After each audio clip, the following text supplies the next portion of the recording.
Christensen. I'm the chair of Unite for Education. Thank you for being here tonight to learn about our candidates that are running for Gilbert School Board. Thank you, candidates, for being willing to be here tonight. Just so you know, they're seated in random order, which really made them a little nervous. They have not received the questions in advance, so we'll be able to hear from them off the cuff, from the heart. And that's the best way, we think, to learn about someone and what their priorities are. Unite for Education has been around for several years, and our purpose is really to help ensure that we have strong schools because we have strong community backing of those schools. And we're a nonpartisan organization just trying our best to keep our schools strong in Gilbert. So let me introduce for you the candidates. We have Colette Evans, Trina Jonas, Jill Humphreys, and Chad Thompson. Thank you. And I want to give a shout out to teachers or former teachers in the audience. Would you wave your hands? Thank you. Yay!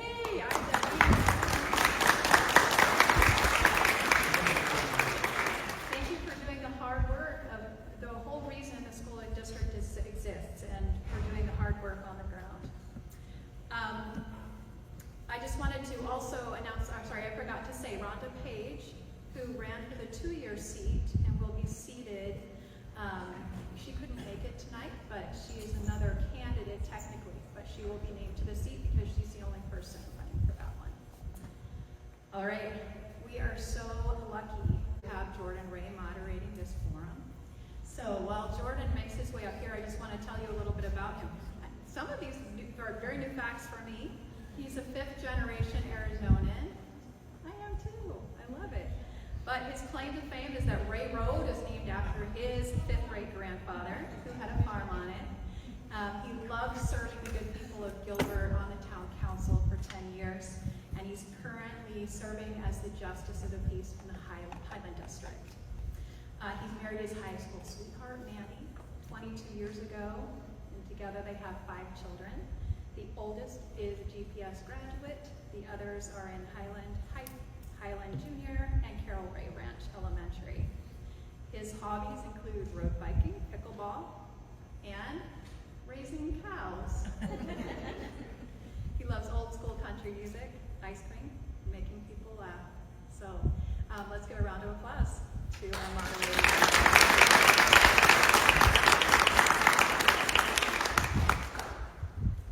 It's a pleasure to be here tonight. Thank you for the invitation. As a judge, I'm not picking any candidates, I'm not endorsing any candidates or endorsing any issues, but I am grateful to be able to ask questions. We know how important the school board is, both as a community member and also as a parent. On the town council, we heard of businesses who chose to come to Gilbert based on the schools. And so not only as a parent of school-aged children, but as a resident whose tax dollars are impacted by what happens in the town, I'm grateful when there are anyone who's willing to run for any public office, but especially candidates like these who all seem like they would do an excellent job. Our time is limited tonight, so out of respect for the candidates' time, we would ask that there's no applause from the audience until the end.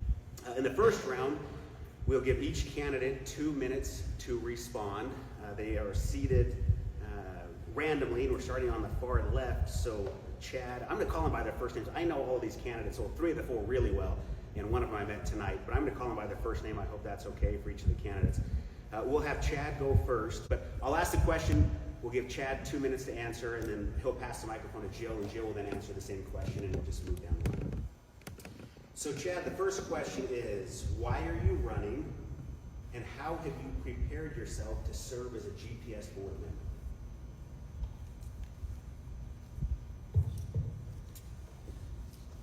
Thanks for the question, and I want to thank Unite for Education for putting this forum on tonight, and Gilbert High School for letting us use the facilities here.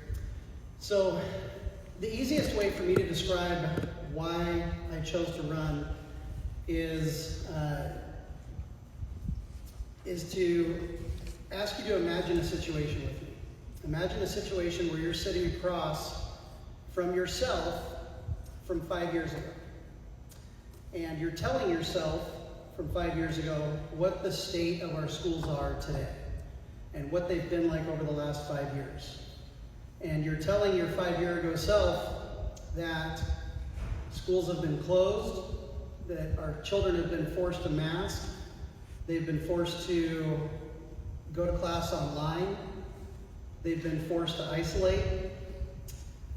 There are education programs in the school that are teaching our kids that girls can be boys and boys can be girls. And the you from 5 years ago can't believe it. And they're probably thinking that either you're on something or maybe you should be on something, because it's pretty unbelievable. And so if you could imagine that situation, that gives you an idea of why I chose to run, because I don't want to sit across from the me from 5 years from now saying, why didn't you do anything about it? Why didn't you run? Why didn't you try to make a difference? And so that's why I got into this race. And as I've thrown myself into this campaign, I've seen not only what our children have overcome, but what they're facing. And our children need somebody that's going to fight for them and is going to stand up for them, and somebody that's going to listen to parents, and somebody that's going to be the voice of parents on the board. Thank you very much.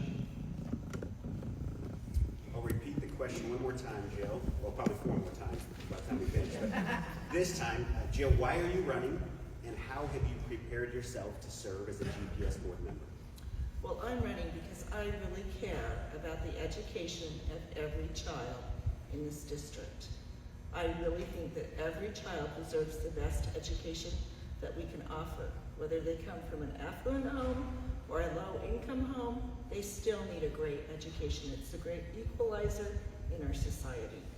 So the way I prepared to be a board member is that in 2009, when our state was making huge cuts to education, I stood in the boardroom and wondered, how does this work? I just don't know how education in Arizona works. So I started educating myself. And for 3 years, I attended board meetings. I learned about education. I learned about education finance. I learned about the legislature. And then I ran for the board. And I thought I would be serving with some really great people, and I ended up on a very dysfunctional board. So the other part was when I first joined the board, I thought, well, I'll just go to the orientation that the Arizona School Board Association offers. Because, you know, it's not going to be that hard sitting here with these great people. Well, it is much harder than I anticipated, and I have found that the training offered by the Arizona School Board Association has helped me to learn about leadership, about finance, about collaboration, about listening to others, and about others' experiences. So not everyone's experience in education might look like mine. So I am running because I want to work hard to continue to make our schools better and to make sure that every student gets served. Thank you. Okay, You ready, Trina? I'm ready. Okay, so I am running for Gilbert School Board because quality education really matters. And I also believe that we can do even better. I have been passionate about volunteering and serving and trying to improve my community through improving public school for the last 15 years when I first started volunteering. I have 3 kids all in Gilbert Public Schools. My youngest is in 6th grade, so I have a long way to go.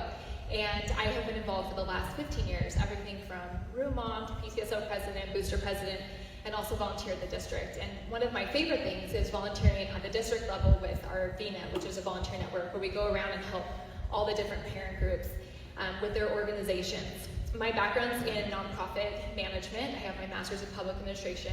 So it really helps, even my professional background has been able to help me in all of my volunteer efforts with the schools and trying to improve our district as much as we can. I'm running this time because I think we can do better. I think that we have done really, really well in so many areas, but there's so many things that we could do even better. And so I think that my unique background of having children in our schools right now, having been so involved in the schools, my professional and educational background, all combined to really help me become a really qualified candidate where I feel like I can make a really big impact in a really quick way. There's a lot of things that we could do very quickly and easily to share best practices and improve things at individual schools that will help parents feel like they have more input, that they have a voice, be able to help support teachers and get them the support that they really need, that I know that they feel like they're lacking as well right now. More to give the parents a voice, which I know they feel like they need right now, and be able to ultimately help our children. For me, this whole thing is about what's most important for the children, and that's why I'm running.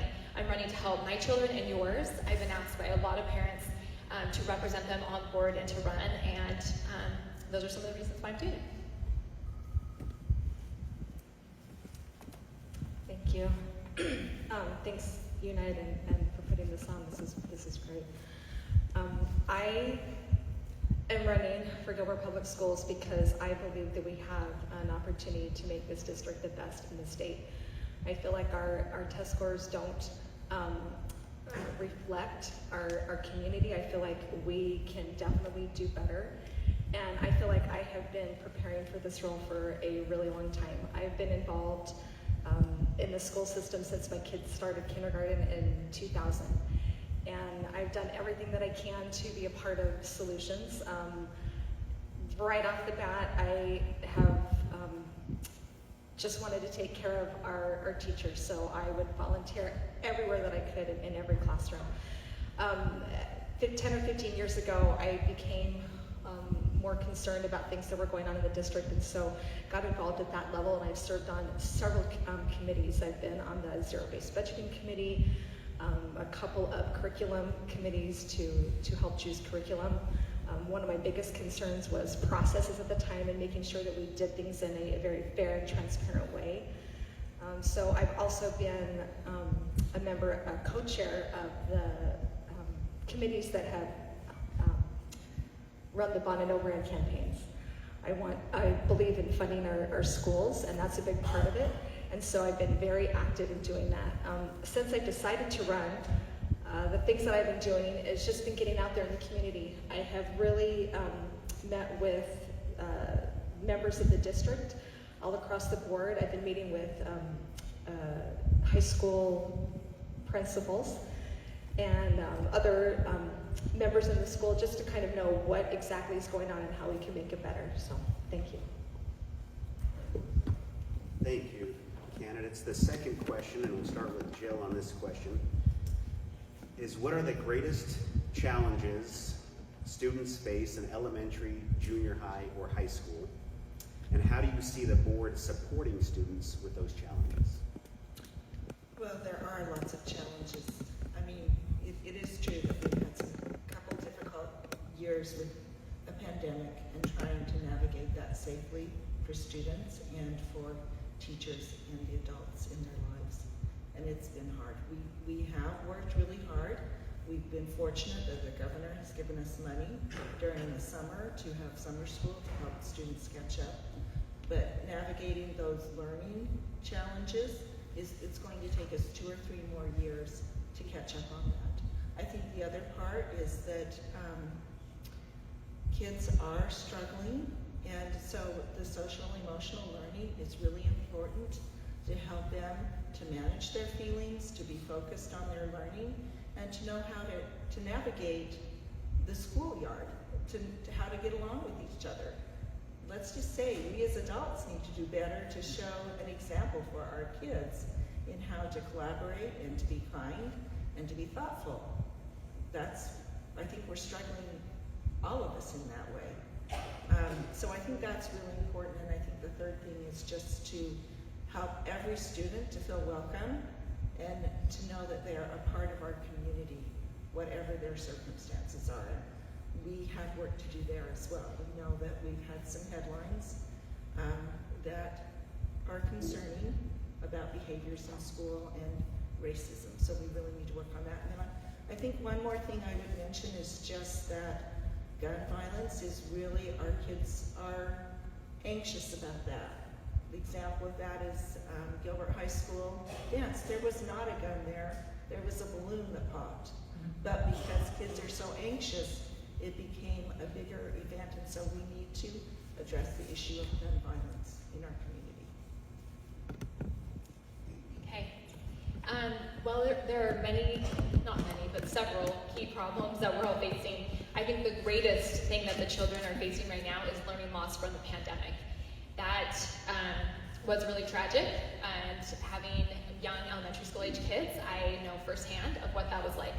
I think we have tried, the district got a lot of money, federal money and things, and we have tried a bunch of things.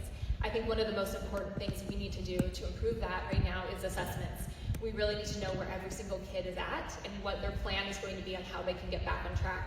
I think we also need to evaluate every single program that we've thrown money at from the federal dollars that we've gotten, so we can evaluate those and see what we want to continue, and then pivot to the things that didn't work and be able to figure out maybe there are portions that worked or whatnot. I also do think that mental health is an issue. I don't necessarily think it's social emotional learning, but I do think it's mental health, and I think that was a problem even before the pandemic. I think cell phones are a large contributor to that, and I do think enforcing our school policies, which we already have in place but are very difficult to enforce, about restrictions around phone usage during school could be a big help. I also think increasing our counselors would be helpful. I know I am the district site rep for Highland High School, and so I have sat through multiple presentations from the mental health professional at that particular school, who is doing really phenomenal work with a lot of students. And I really think it's important to share the best practices that we're seeing and the success we're seeing at one school amongst all the schools to make sure that all of the kids are getting those needs met. And I also think in terms of other strategies and things is post-graduation planning. I think we offer so much that sometimes it gets lost and kids don't necessarily have a great plan for once they graduate. And so I would really like to see us be able to help every single child have a better plan, whether that's vocational work, helping them with internships, helping them with college planning, all that. I know we have a lot, but it's not very individualized, especially if your kid's at a big school. Thanks. Thank you. I agree. I agree with all that's been said. This has been a tough few years for our kiddos, and definitely that the social and emotional part of that is really tough. The mental health is huge, and I think we need to make sure we're taking advantage of our mental health counselors that we have in our high schools and our social workers that we have in our K through 6. It's really important. I agree with the cell phone issue. I think that we need to address that, look at our policies, and make sure we are enforcing those. I think there is a lot of mental health concerns that come from the usage of those, and just being distracted in the classroom. I feel like that's such an component when kids are, they get a text and they're looking at this, and it just totally takes them away from what they're trying to do in the classroom. And I feel like if we can make sure that we're keeping those as much as we can so that our teachers can focus on what they're supposed to be doing there, I think that's going to be key to those kids' success. They don't, in my opinion, don't really need them at school. They're there to learn, and I feel strongly about that. I also think we need to assess each of our curricula and make sure that it is effective, especially at the elementary level. I was talking to a teacher yesterday who said that she had 6th graders who were counting with their fingers, and these weren't resource kids. And so I want to make sure that our curriculum is being effective and that we teach it with integrity, that we're utilizing it in the way that it's supposed to be utilized, so that every kid gets the same instruction across the board and from classroom to classroom and year to year. I think that's very important. Aside from that, I think just encouraging our teachers to really utilize their PLCs to do that assessment and make sure that they are addressing the needs of each individual child.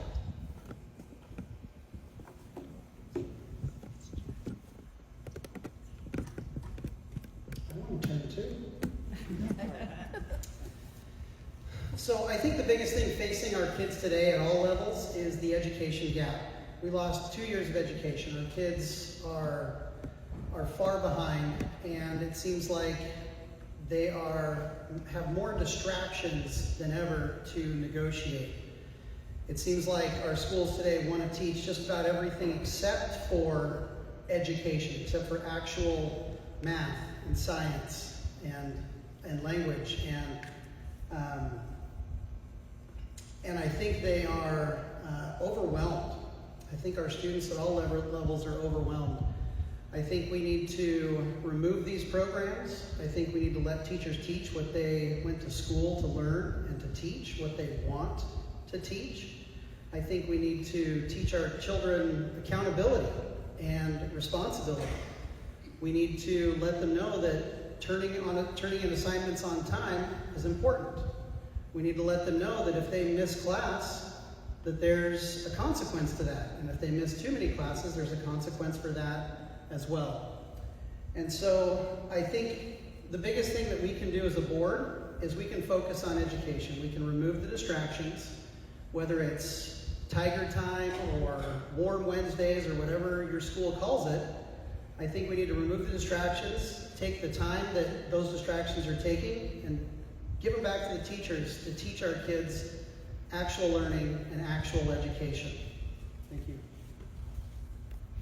The next question, we'll start with Trina with this question, is Arizona, along with other states, finds itself with a teacher shortage. So what will you do to retain great teachers and also attract new ones for Gilbert Public Schools? Okay, I wish I was going first on this one. This is a huge problem that not just our school district has, but every single school district across the country. It is really hard, especially coming out of the pandemic and teaching online and doing a lot of things that teachers did not want to do. Besides pay increases, which obviously that will help, and as a school district, we have to stay competitive. We have increased, I think, the equivalent to about 14%, but with inflation running around anywhere from 8 to 10%, it's not quite as drastic of pay raises as we had hoped when all of that was going through. So continuing to stay competitive with their pay scale. But beyond that, I think one of the most important parts of job satisfaction is also your environment. So I think it's making sure that the teachers have all of the resources and all of the tools that they need to be successful. I also think it's really important to provide them opportunities for upward mobility, for additional training, and also mentorship. A lot of times we have some really phenomenal leaders and principals and teachers in our district, and I would love to be able to have them help mentor new teachers who are coming in or people who are struggling in their fields. And I think, the last part is having a really strong parent organization on campus. I have been involved in helping parent organizations on campus all across our district. It's one of my favorite volunteer jobs, and I know that the schools that have really strong parent groups who are constantly showing their teachers and staff how much they love them, that there is a lot more job satisfaction. So I definitely think supporting the parent groups on campus and creating that community on campus really does go to help the teachers have a better environment to be able to do their job and be able to do it successful. I also think it helps them with that trust and that relationship. For me, education is a three-legged stool. It's teachers, parents, and students, and you need all three to be successful. So I think it's really important that we come together and figure out how to do this for our kids. Thank you. I totally agree on the parent involvement, and I think and the salaries. I mean, I'm proud of our district and the fact that we have put as much money as we can into the classroom and to give those raises to those teachers, and we got that money in the spring that went directly to our teachers and our staff, and I thought that was really, really good. We need to continue to do that and prioritize that with our funding. I also think with the parent involvement, definitely I would like to see us do a little bit better with that, and specifically I thought we could even just solicit some good feedback from parents. I think sometimes parents come in when they're angry and upset, which is great, and we want to be able to hear them out and listen. But I would love to solicit some positive feedback as well, just to give teachers, a little bit of good feedback so they know what they're doing right. I know when my kids were in elementary school, that was really easy to do because I was always in the classroom. And then as my kids got older, it just became a little bit harder as I was a little bit, not in their high school. You just don't go volunteer in the high school unless you get to be on the boosters, which is really fun. So I think just doing some things like that, being intentional in building that relationship, I think will help. And then also just protecting our instructional time. As much as we can take off the teachers' plates, I would really love to see us do that. I hear that a lot, and I want to be specific in knowing exactly what those things are, so that if there's anything that's coming from the state down, if there's anything in the district that we can do to just mitigate that, I think that would be helpful. And also asking them what they need.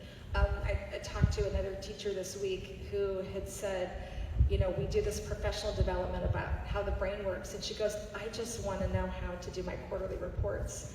So I think just, you know, making sure that we're really tapping into what they need. Thank you. Thanks. So I think there's a couple things that are playing into this kind of mass exodus of teachers from education.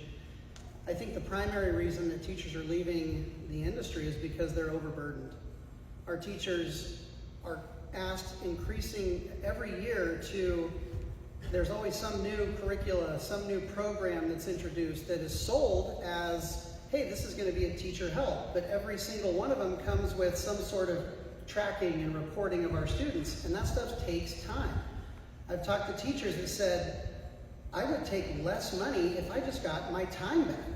I have no time to prepare my lesson for the day. I have no time to prepare my materials. I'm doing that stuff at home when I should be spending time with my family. Now, I don't think teachers are going to line up to take a decrease in pay to get a few hours back in their day, but I think the best thing that we can do is we can remove some of these burdens from them. We can get rid of some of this stuff that requires so much tracking and reporting and let the teachers have the time back in their day. We have to give them their time back so that they can, I mean, teaching is hard. A room full of kids all day long, teachers need a break. And if they don't have time for a break, if they don't have time to prepare, it's going to wear them out. And it's going to cause the problem that we're seeing today, which is teachers leaving. I've heard teachers say that they've gone to work other places. One, as a matter of fact, went to work as a manager at a gas station. And they said it's wonderful. They don't have to take my work home with me. I work 8 hours and I'm done. And that's, to me, that's sad that our teachers feel like that they have to go and be a gas station manager and they're getting similar pay there, but they're not having to deal with all the burdens that they're having to deal with, that our teachers have to deal with. Thank you. Well, I think that it's a grave concern in Arizona. We have over 2,600 vacancies right now in our state where those classrooms don't have a qualified teacher.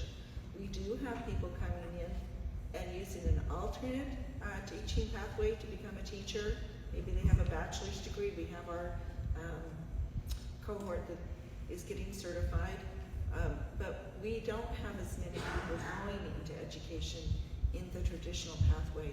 So we do need to make things better. But number one, I would say respect. I was very disappointed in the way our legislature and sometimes our governor talked about our teachers this year. I would think that people who are leaders in our state could show respect for our teachers and what they do. And I would say I was very disappointed in the legislation they passed because they have almost hobbled us in trying to work with kids and form relationships and build that connection that is really important to teaching. I do think competitive pay is really important, and I am proud to say that while I've been on the board, we have moved from less than competitive pay to competitive pay. That's a huge accomplishment. Gilbert used to pay less. Now we are the same or very close to our neighboring districts for teachers and for our support staff. I think also addressing behavior, and I think that in Gilbert we're doing a good job of trying to address behavior because my understanding is it's more challenging elsewhere. Professional development, I would also love to see a Love Your Schools Day. School Connect is an organization that builds community connection, and I think that would be beneficial for us to use them and build community connections. And lastly, I think we need smaller class sizes. It would be a lot less stressful if you had a smaller class, and I heard that one of the things they loved about hybrid learning was that they could work with kids. Thanks. The next question will be to Colette first. Colette, why do you think families choose GPS over other educational options, and how can the board increase enrollment?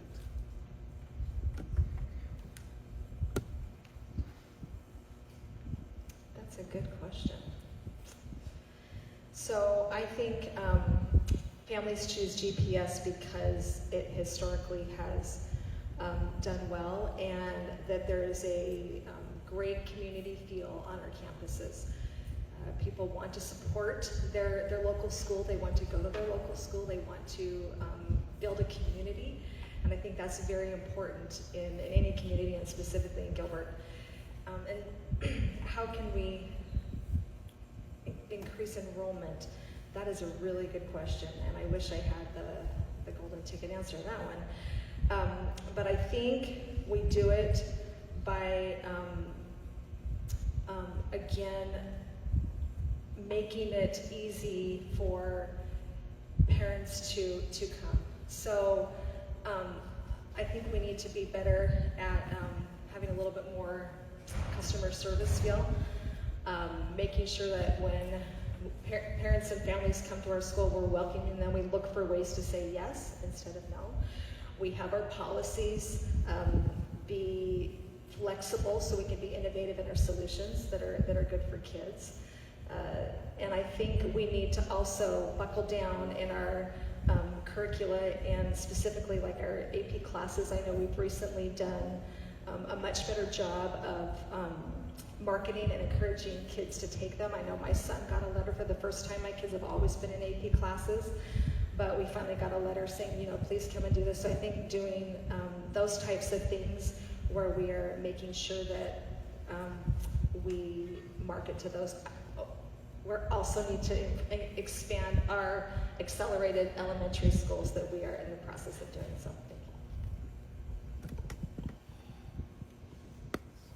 Thank you. Can I have the question one more time? Sure. Why do you think families choose GPS over other educational options? And how can the board increase it? So I think that families choose GPS for a couple of reasons. One, I think that GPS principals and staff do a great job of community outreach.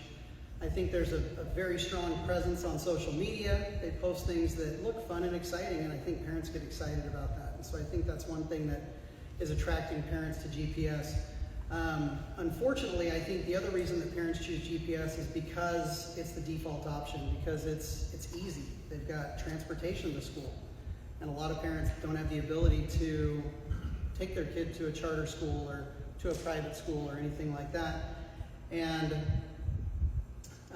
can I get the second part of the question again? Absolutely. How do you see the board, I skipped one. How can the board increase enrollment? Okay. So in this instance, I think that the way the board can increase enrollment is following the adage of less is more. I think we need to take a note from the charter schools and find out what is attracting parents and students to charter schools, to private schools, to home schools. And I think it's the focus on education. I think we've let way too much stuff come into our schools that are distractions from education. Parents are awake, they're seeing this stuff, especially after the pandemic. They're looking with both eyes right now. And they're seeing a lot of stuff that has nothing to do with actual education. And they're seeing that the charter schools are focusing on that education. So in this case, I think by taking some things away, taking some of the programs that are more controversial, I think that will encourage parents to come, not only choose GPS when it's time for their kids to start school, but also come back to GPS. Thank you. Well, I think parents choose Gilbert Public Schools for the same reason I did. They want a high-quality education. They want a high-quality neighborhood community school close by that provides what their children need. And that's why I moved to Gilbert. I was in Chandler, and I heard about the great schools in Gilbert, and I moved here for that very reason.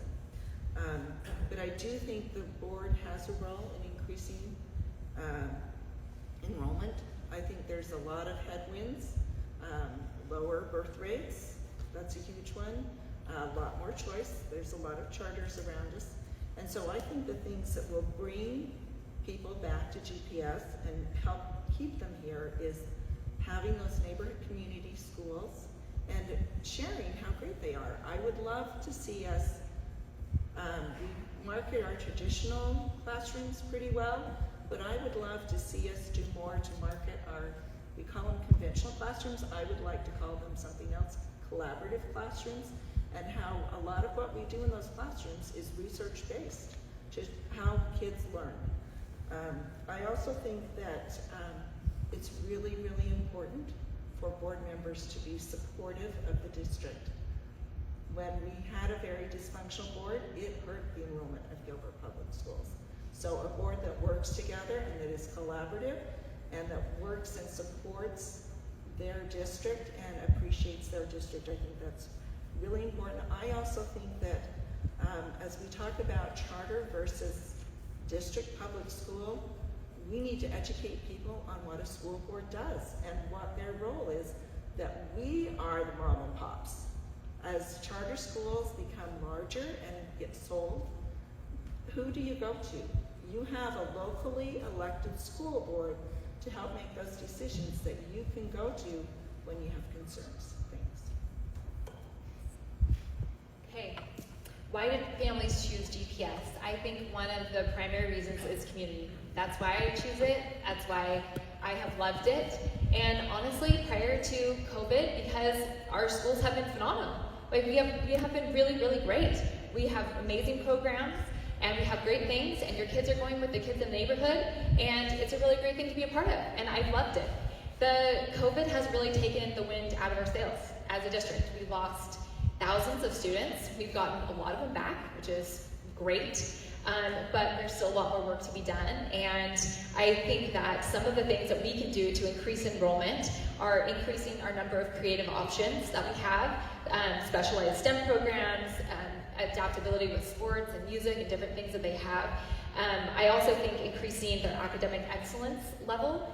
And I know in a lot of charter schools, they all say that they're whole grade level ahead academically than the public schools. So I think allowing students, regardless if they test into the specialized gifted program, to be able to take honors classes if they choose to, and be able to do that, and then see how they do, and then they can stay in longer. I think also offering people personalized plans after graduation. I don't think that charter schools compete in that area. I think we have so many options. And a lot of times, parents just don't even know all the options that are out there for them. So I think helping them really pull it together individually for each kid, and I think we can use technology to help us do this effectively because we have so many students. But I think having that personalized experience will also help bring people back to GPS. And again, I also think it's a sense of community that brings people back. I think when you, as either a teacher or a parent, or a child is part of your school community, and you're there with your friends and your neighborhood kid that lives down the street, it's a really fun thing to be a part of. And I hope we can continue to make GPS as great as we possibly can. Thank you. The next question will be for Chad first. I think we've gone through everyone. Chad, do you believe there are issues with racism or critical race theory known as CRT in GPS schools? If so, what's the board's role in responding?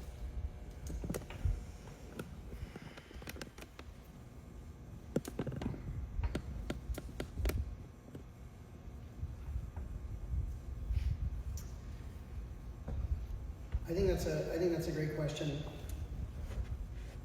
I think I'd be naive to say that there wasn't racism in our schools. But to say that there is a school-wide problem with racism, I think that would also be naive. I think that there are instances of racism that happen in our schools, just like anywhere, whether it's in the workplace or anywhere in the country. But those issues can be dealt with on a one-on-one basis, and I think they need to be dealt with swiftly and justly. But I think it doesn't, because there are instances of racism in school, I don't think it means that we need to assume that there is widespread, rampant racism in our schools, because there's not. There's not between the teachers and the students, between the students and the students. I think critical race theory is teaching our kids to identify the things that make them targets. And I think instead of teaching our kids to identify things that make them targets, our kids need to focus on things that bring them together. things that help them work together. They need to focus on their interests and their commonalities. And I think that's how, as a board, we can help by making sure that critical race theory is not taught in our schools, and also some of these other programs that might lend themselves to a similar situation. Thank you. First, I want to start with critical race theory. Critical race theory is a theory taught in law school. It's a theory of how racism is somewhat systemic in our society, and we know that because there's been redlining in Phoenix, and we're still living with the results of that. So yes, racism is something we have to deal with, and it's something that we do need to address. So so we're not teaching critical race theory in our schools. We never have, and we will not be, because it is a graduate level course taught in law school. So I want to make that clear. But racism is definitely an issue that we have to address, and it's something that needs to be addressed systemically. That's why social emotional learning is so important. I would say that Mr. Rogers was the pioneer of social emotional learning, and I watched Mr. Rogers for 15 years with my children, and I will tell you, there was nothing inappropriate about what he talked about. He talked about managing your feelings, being kind to other people, knowing that you have the pluck and that you can do it, and if you're going to be good at something, you got to practice. You got to feed the fish every day, and you got to hang up your coat. There's nothing that anyone could argue with on those things. It's just a basic help that our kids need to build understanding, and they need that because of the divisive world that we live in right now. We as adults are struggling with it. Let's find a way as adults to do better, and then we can help our kids address that issue. It's something that we can work on at the school, but it's also something that I would really encourage parents to work on at home with their children. We have to be partners. Thanks. Okay. I do not think that we have a systemic problem. I think that if we do have issues of racism, I think that there are isolated instances with specific people, and I think that each individual situation needs to be handled depending upon that situation. So it's hard to make that into an all statement about what would be done, but I don't think it's a systematic problem or something that we're teaching. I know that we're not teaching CRT in our school. I think that if there are any, things being taught where parents are sometimes uncomfortable, I think that's few and far between, and those are isolated instances. I don't think it's systemic. And I think that what we need to do is just focus on our actual curriculum of what we have. We have really fantastic curriculum. I had the privilege of getting to serve as one of the parents on the district board that selected our brand new English language arts curriculum that was test piloted at the end of last year and rolled out this year. And it was a very, very long, extensive process, I think you'd be happy to know, over a 6-month period with over 22 people from a wide array of people throughout the district, professionals, teachers, including parents, and the curriculum's fantastic. And so I think focusing on that and having teachers bring in their own outside things, because there really isn't a need to. What we have there is so great, and there's already so much there to focus on. Jill mentioned the social emotional learning program, and for those of you who don't know, because I know there's some people whose kids are no longer enrolled in our schools, but it's a separate curriculum that just addresses social emotional learning, and Chad kind of touched on it as well, that there is a time once a week where all of the schools go and talk about, do these lesson plans. I'm not really in favor of that particular program that we have in place right now. I think that, as Jill said, most of those things have been taught a long time, and we can do a better way of teaching it. But anyway, I'm out of time. Thank you. So I think one of our goals as schools is to make sure that our schools are safe and that all children feel safe and welcome in their classrooms, and teachers as well. As far as racism, I do know that we have incidences that happen. I do not believe it is widespread, but again, this is a problem I think we're seeing in our society in general. And also the fact that we're dealing with children, we're dealing with kids who are not developed. We got junior high and high school that are just mean in general. That's just what happens. And so I think we really do need to make sure that anytime we have instances of any racism or any bullying or anything like that, that we deal with it quickly. And don't allow that to occur. We want to make sure that everybody feels safe and on our campuses. As far as CRT, we are, as Jill mentioned, not teaching that. My understanding is that it's not even allowed by the state. But that's not something that we are specifically teaching in our schools. As far as the curriculum, I sat on that curriculum, the ELA curriculum adoption committee with Trina as well, and that was an incredible process. And really was a great thing to see our teachers come together to really choose a curriculum. It was unanimous because they got an awesome curriculum. And I think when we're dealing with any curriculum that we have, whether it's the SEL curriculum, whether it's the ELA curriculum, whatever it is, I really think we need to trust our teachers to handle the nuances of those curriculum. And really, if we have any concerns as parents, to address that and to talk to the teacher and take that up if we need to. Thank you. We're going to go to round number 2. This is what we call the lightning round. We'll start with Jill. This is going to be an opportunity for you to give an answer of one word, maybe 2 or 3 words. That's it. Some of these questions you're going to want to talk more. I'm confident of that. But luckily, afterwards, we have plenty of time to explain anything you want to anyone in the audience who's willing to listen. So if you'll just answer with one word, maybe a couple words, and we're just going to go through these really quickly. And everyone will get the same question. So Jill, did you vote in support of the GPS override and bond election in 2019? Yes, and I made sure that we had consensus before we put it on the ballot. A little more than a few words. Same thing. Yes, because it was very specific and it was for the safety of our schools. Yes. No. Trina, do you believe current funding for GPS is adequate? Short answer. We have enough money at the moment, but the formula that the state uses is horrible. Just because you say fast doesn't mean it's less words. These are hard. This is too hard.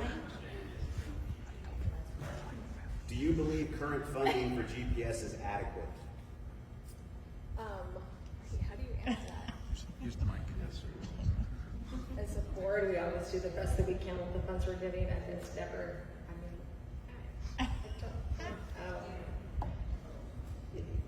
the state funding formula is terrible.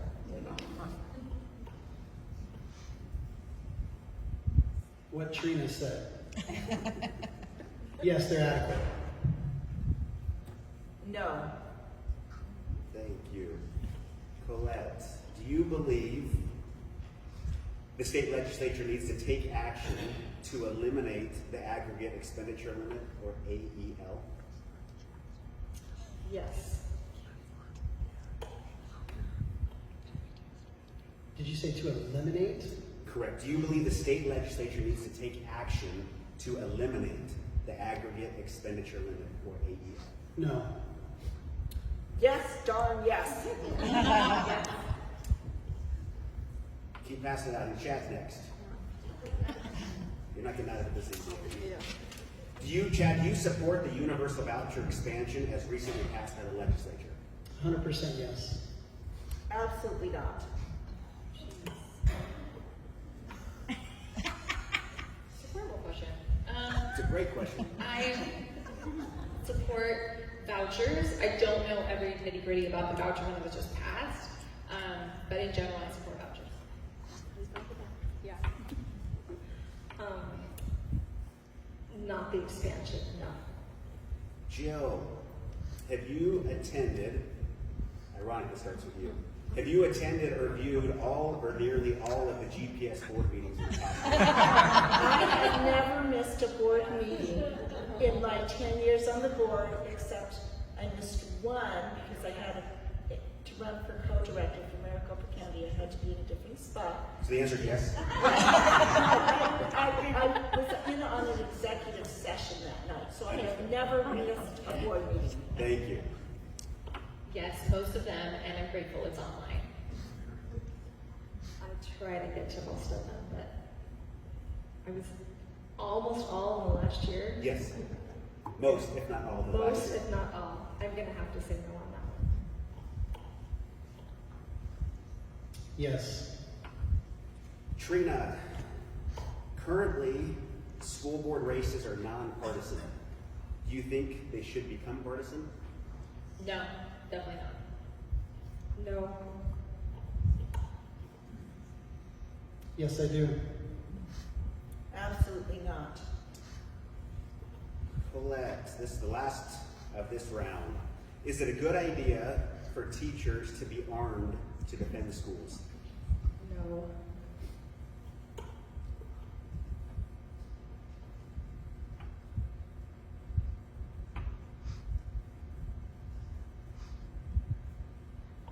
No.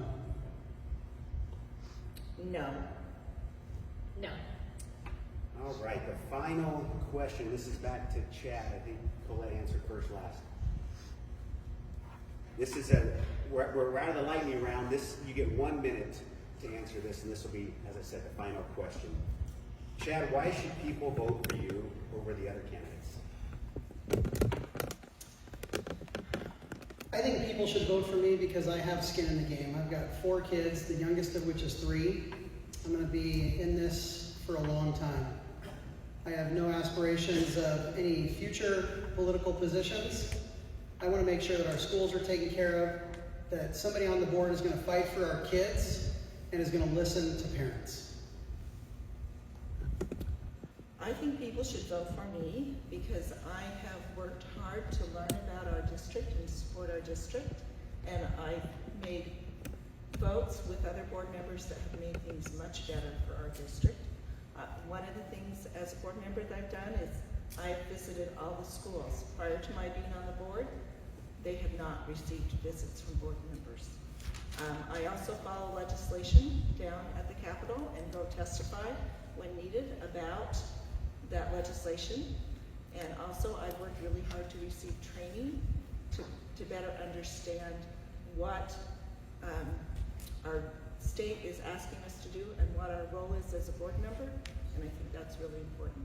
But also, I really care about kids, and I think that education is very, very important. I already mentioned that I am the proud mom of 3 Gilbert public school students, and also I think more so than other board members, I think I have a unique background of professional, educational, and volunteer experience that makes me really, really qualified to serve. I absolutely love volunteering in our district, and I have volunteered in pretty much every capacity a parent can, and I would love the opportunity to use the talents and skills and background that I've acquired over the last 15, 20 years to be able to help our district as much as possible. We really need to move forward. I think we need new voices. We need people who can critically think. We need people who can bring people together to solve problems, and because that's where we're at after COVID. We need to solve problems, and I would love to be able to serve in this capacity and serve our community in this way if you'll have me. Thanks. So I offer a very unique perspective. I've been involved for a really long time, and that makes me sound really old, but I do have a unique perspective of seeing all the challenges that we've come through in GPS and where we've come so far, and I have built relationships through my service and through all that I've done over the last 20 years of service. So I think I have a unique perspective to be able to see that. I want to see this board move forward and continue to do the good things that we're doing. I also have a history of building consensus, of working with a lot of different people. And I really believe in hearing from people that are different from me and working with them, and I do appreciate that. And I also have a very analytical mind. My math background has taught me how to really get to the heart of problems and to ask the right questions to solve them.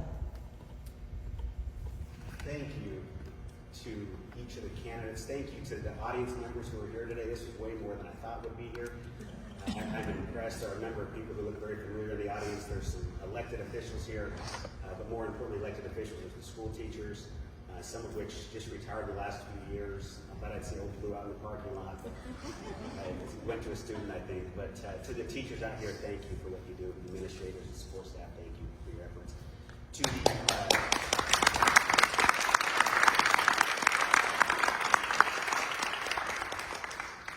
To those of you who are running, to Chad and to Jill and Trina and Colette, I'm not always sure why you would be willing to do this, but I'm grateful.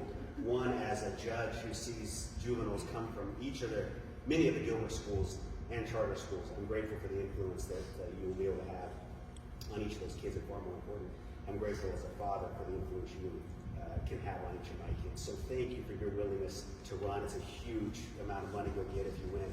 Thank you for your willingness. We can use the candidates a round of applause.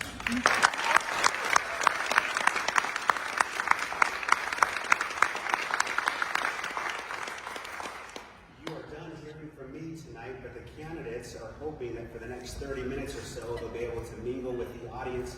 Some of those lightning round questions were tough questions. I'm sure they would love to give more explanations, and perhaps you would like a better explanation from them that's more than a word or two. So please feel free to come ask questions of the candidates. I'm confident that if you want any of their materials, they would love to give you some of that as well.